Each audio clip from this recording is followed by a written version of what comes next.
The Toronto Blue Jays got another great outing out of Bowden Francis yesterday, and we've never seen this level of dominance from him. It bodes very well going into next season, and he's going to be a fixture in that rotation if he keeps putting up even the fraction of the numbers that he's been putting up. So we'll break that down and much more on this episode of Jays Digest. Welcome in everybody to Jays Digest. I'm your host Peter Vryonis, alongside host Nick Goss.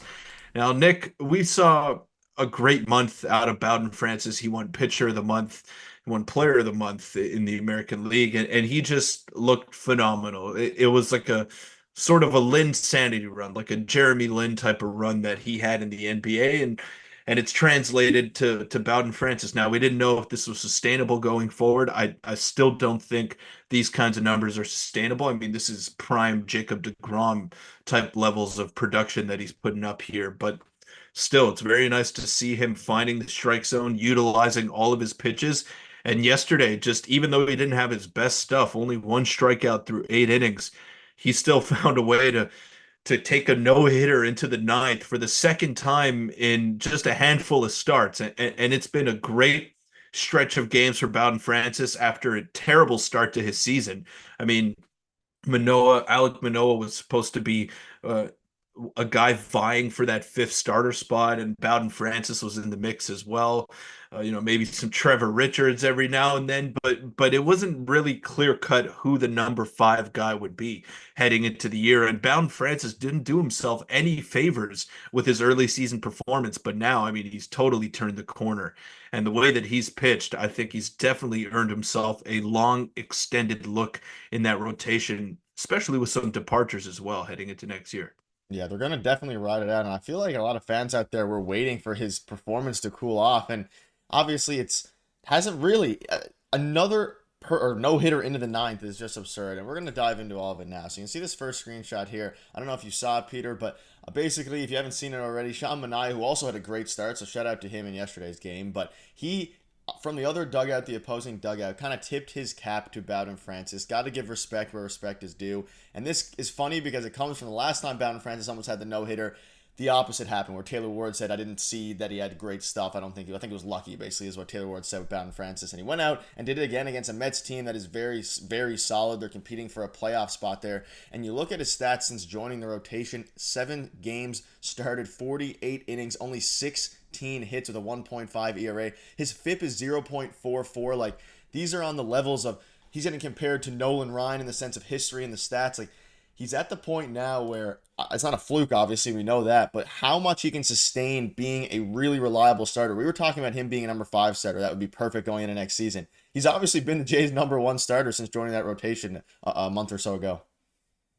Yes, he has. And the one thing that stands out to me in those stats that you showed is 5 walks. I mean, that just shows 5 walks in 48 innings. He's really controlling the strike zone. He's attacking hitters with all of his pitches. And you know what, Taylor Ward, yeah, maybe he did get lucky, but the Angels are lucky that they haven't been relegated to AAA with the way that they've been playing in the past few years and wasting prime years of Shohei Ohtani and Mike Trout.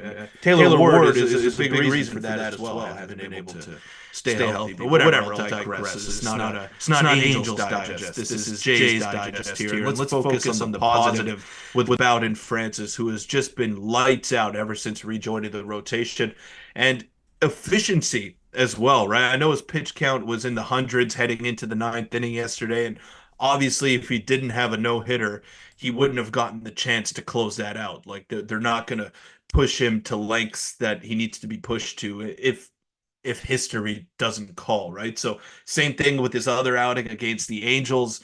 I mean, his pitch count was very elevated, but John Schneider came out and said after the game, I don't mess with history. I want these guys to be able to etch their names in the history books when the time calls for it. And Bowden Francis has had a couple of those chances a month apart from each other. So he's been fantastic.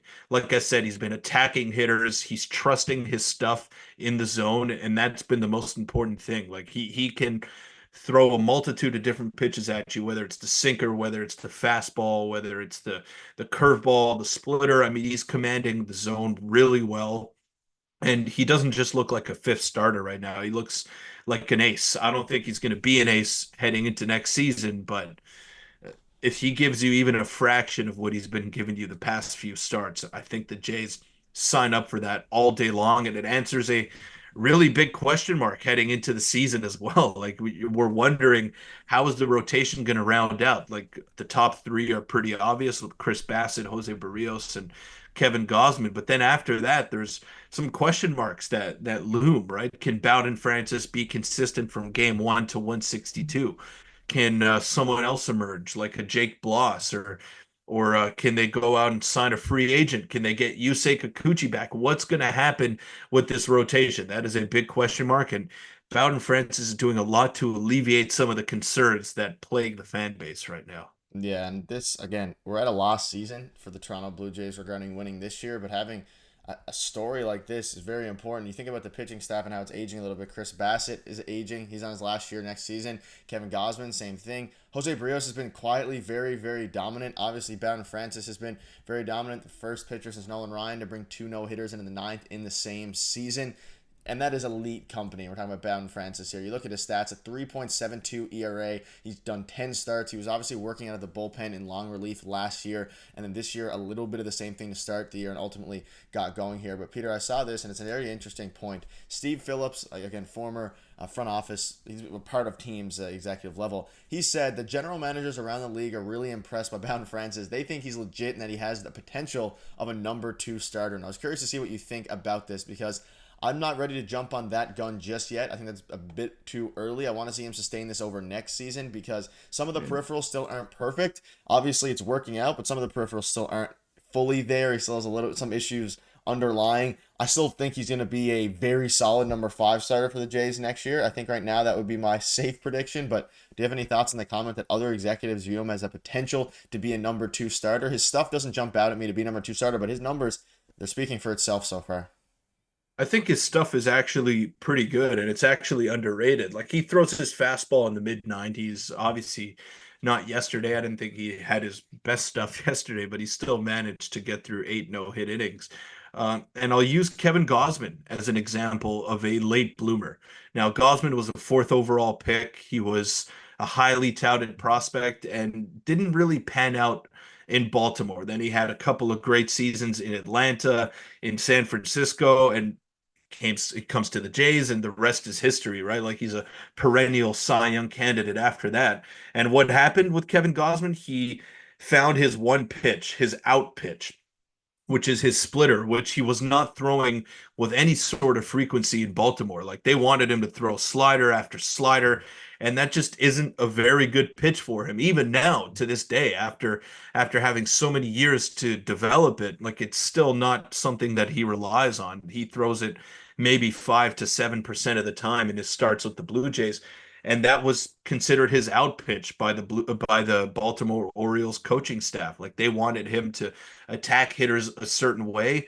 Then he goes to a different organization and they say, scrap that. It's over. Let's start off with something new here. Let's find you a new pitch. And it was that splitter. And I think Bowden Francis maybe has that similar profile. He's a bit of an older guy, no longer a prospect, but wasn't necessarily as highly touted as Kevin Gausman, but it's possible that you can be a late bloomer and figure something out later on in your career to change the entire course of your career, right? And I think that's what happening. That's what's happening with Bowden Francis. He got a lot of looks in low leverage last year, coming out of the bullpen in blowout games, and his numbers were very good, but he didn't really pitch in too many important ball games.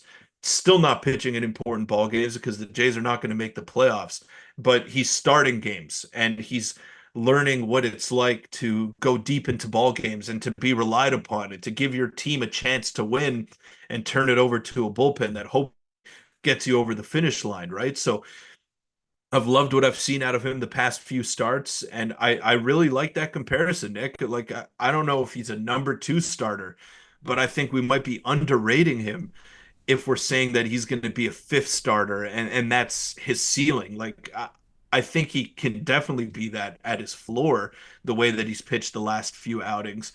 But I think he can be a mid-rotation guy to potentially maybe a number two. And there's a reason why Steve Phillips was an executive and we're not. Like they are privy to this information and they talk with one another And for them to think that highly of him, being rival executives, I definitely think it's something that we should read into and maybe sip on a bit of that Kool-Aid because I can get down with Bowden Francis putting up these kinds of numbers over the course of a 162 game season. Yeah, and if we can get him pitching to a 3.72 ERA, and we can continue to have guys like José Berríos pitch very, very well like he has throughout this season, even bouncing back from his little rough start midway through the year. He really bounced back now with an ERA plus of 116, ERA down to 3.52. The Leafs could have, or the Jays, sorry, could have a very good starting rotation going forward. The Leafs probably don't because they're not playing baseball. But let us know in the comments what your thoughts are on this. And let us know, do you think Bowden Francis has the potential to be a number 2 starter for CC?